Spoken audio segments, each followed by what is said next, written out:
Vaporul na ba ang mga gunting niyong ginagamit sa panggugupit? Sa paggupit?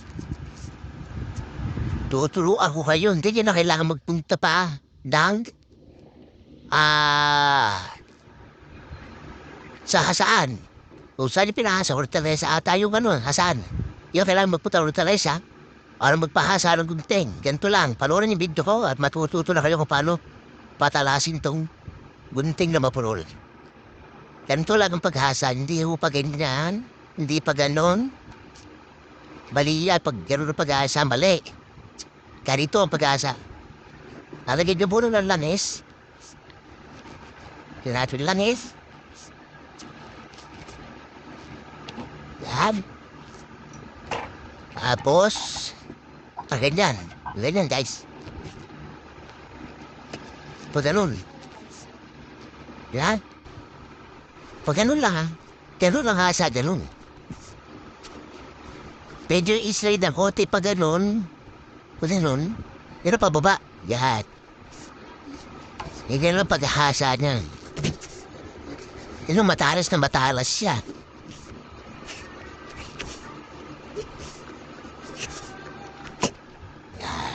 Mabila naman. Yan. Yan ang paghasa.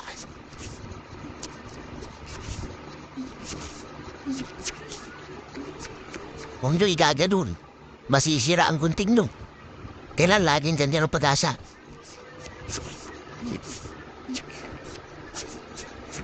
Yung ano, Leron,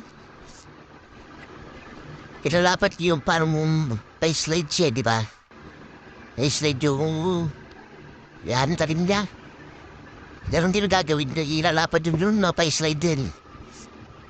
Yan, tapos ganon. Oba, obaba ang hagod. Yan.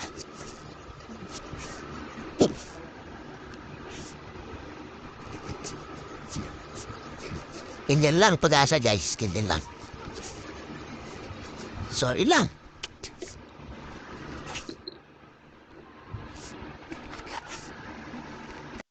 Sige nyo, guys. Testikin natin, ha? Ah.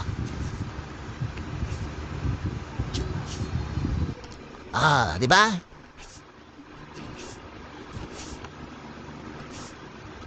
Oh, alas na. Oh, sarap pagupit. Saan ito tulog?